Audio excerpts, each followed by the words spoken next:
Hey guys, what's up? It's Monkey. I'm back for another video. Now, in today's video, we're going to be doing another What If one-shot. Yep, I know it's not Friday, but I just felt like doing this What If on a Wednesday.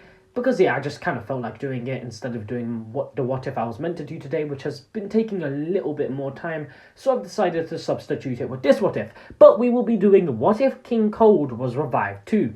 This is a pretty interesting What If, albeit a bit basic. However, I have come up with a story that I think you all will enjoy. Before we get into this, however, please make sure you do leave a like and subscribe with post notifications on, and share this video with someone who might enjoy it. So, the big change for this What If is of course the wish made here. The Frieza Force managed to get the wish to revive both King Cold and Frieza, instead of the Pilaf gang getting the wish. Both of them are revived and they end up training for about 2 months instead of the usual 4 which Frieza did. This leads to Frieza being the same strength as in Resurrection F and King Cold being a little bit stronger. So they arrive and the 1,000 soldier battle generally goes the same. Gohan still gets destroyed by Frieza and we have Goku and Vegeta arrive. So both Goku and Vegeta take them on. Goku fights Frieza while Vegeta takes on King Cold. So I'm going to focus on Vegeta's battle because Goku's will be going pretty much the same as in canon. So King Cold screams, powering up, the golden aura bursts around him as he goes to his final form and his all-new golden form. King Cold then fights Super Saiyan Blue Vegeta as they exchange multiple punches and kicks, and Vegeta is not happy fighting the King. He hates him. It was King Cold who originally ruled over the Saiyans and gave the planet to Frieza in the first place. So, in Vegeta's eyes, killing King Cold would be just as good as killing Frieza. He would avenge the Saiyan race, so King Cold and Vegeta would continue to fight. King Cold fired multiple death beams and Vegeta managed to dodge all of them. However, he was starting to lose stamina against King Cold. Vegeta, however, did manage to land multiple kicks and punches, and he seemed to have the upper hand on King Cold, who was now starting to lose. King Cold began to actually really lose to Vegeta once Vegeta began pummeling him, so he tried to fire a massive death ball, but Vegeta managed to easily deflect it. Then flying into the air, Vegeta fires a Gallic gun, greatly damaging King Cold, injuring him. However, Goku still ends up getting shot in the chest and Vegeta is forced to save Goku. Both Frieza and King Cold are extremely damaged and bruised, and currently Vegeta is the only one who is still in good condition to fight, and he can't take out both of them.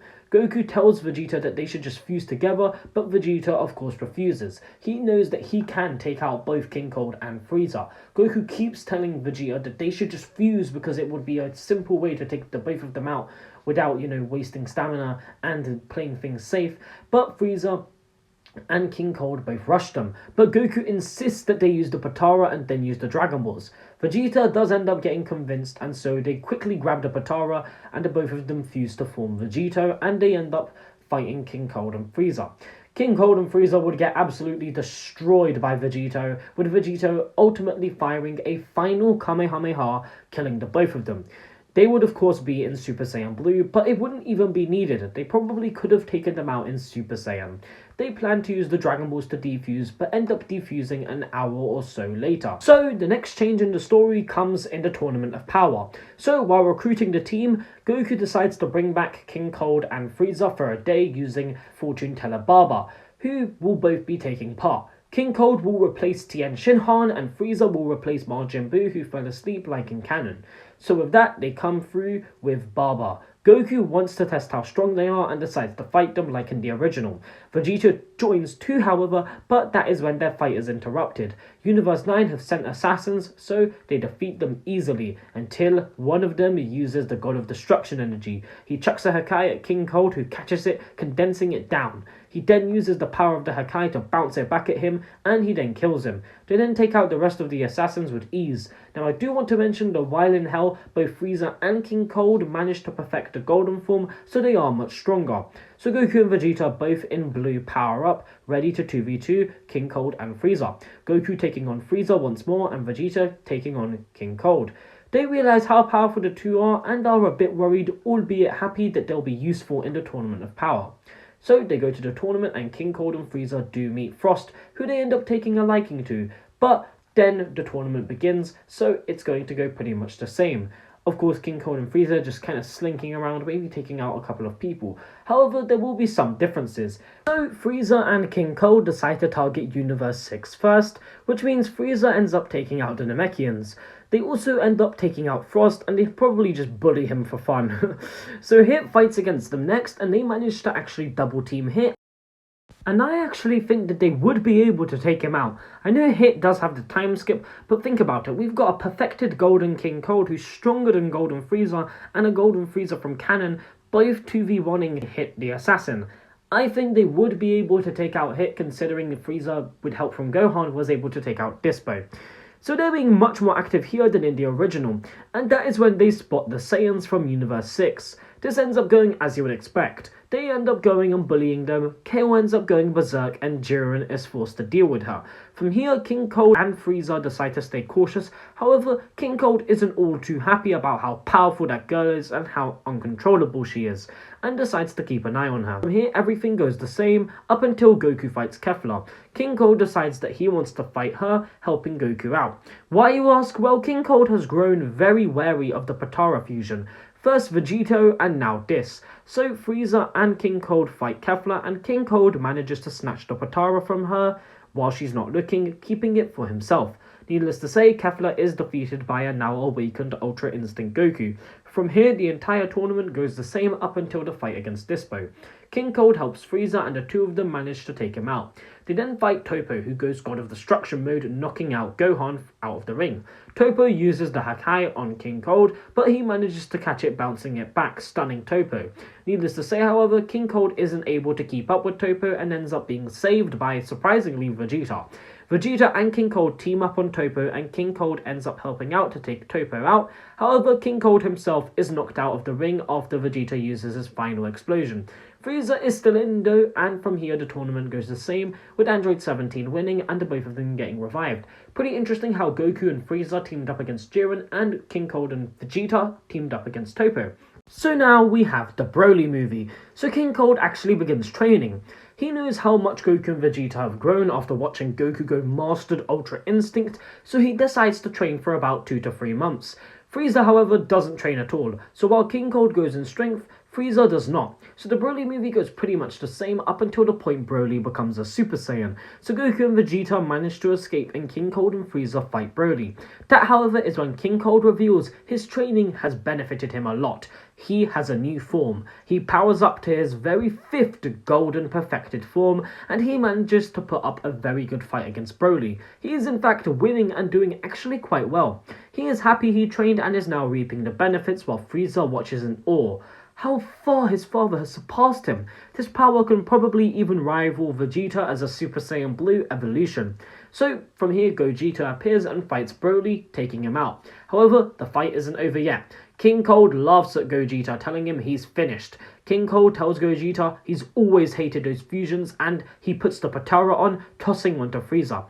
The both of them put it on as they fuse to form King Frieza. He laughs, telling Gogeta he's finished, and we now get a battle of fusions. King Frieza powers up to Golden, and the two both clash. Now, we can assume that this battle of fusions is going to be quite equal, as Frieza is quite powerful and so is King Cold, and they're both roughly matching Goku and Vegeta. So this battle of fusions is going to come down to who has the bigger will to fight, and this battle would be intense. The golden aura would clash with the blue aura, as Gogeta would fire multiple blue ki blasts, with King Frieza retaliating with his own red ki blasts. This fight would be even more intense than the Broly fight, and it would just go to show how powerful fusions are. Ultimately, however, Gogeta would be winning. Gogeta would begin getting cocky, however, this would cause King Frieza to laugh, as this was not his maximum power. His energy began to spark as he powered up to his 5th golden form. This was courtesy of King Cold training. Now, they were really equal. The battlefield was exploding with fire and ash, and Gogeta did not hold back anymore. King Frieza and Gogeta both continued to fight, with hefty punches and kicks landing. Gogeta was now actually starting to struggle a bit, and he was sort of losing ground. They would fire a rain of death beams, which Gogeta would be able to skillfully dodge, then jumping into the air, landing a punch so powerful that his fist went through the fusion's stomach. Shockwaves emitted. This was very similar to the punch Goku did against Moro. As the two continued on their ferocious fight, this made the Zamasu fight look like a walk in the park. Gogeta was quite confused as to how the two of them had gotten their hands on some Potara earrings, but decided not to question it as the battle came to an end. He charged up a Kamehameha, and the king charged up his own Death Ball. both fired it as both blasts clashed. The struggle was intense and they were pouring so much energy into the blast. However, we know what happens when you use too much energy in a fusion, and so, as Gogeta screams and King Frieza screamed, they suddenly both defused.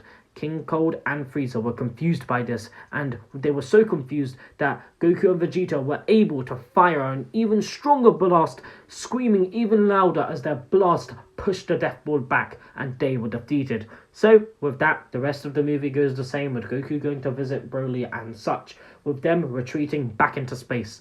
The Moro arc goes the same, and the Granola arc is still ongoing at the moment. So, this is where the What If comes to a close. Definitely an interesting story, and one that is definitely possible. I could have made it much more realistic, although I wanted to spice the story up a bit with some fusions and new forms for King Cold, just to make things more interesting. Ultimately, there's a lot of different things that could have happened in this What If, but I decided to take a more simple route. I do hope, however, that you all did enjoy this, as I thought that the fusion between King Cold and Frieza was really interesting, and the fact that King Cold was actually willing to train more after the Tournament of Power was also interesting. I probably won't cover the Granola arc, but I might, depending on how interesting it is and how involved Frieza is, because it does seem like Granola does hate Frieza quite a bit, so it would be interesting to see how King Cold can get involved. If you did enjoy, however, please make sure you leave a like and subscribe with post notifications on. Also, make sure you go follow my Instagram and share this video. But with all that said, I will see you all in the next video. Laters!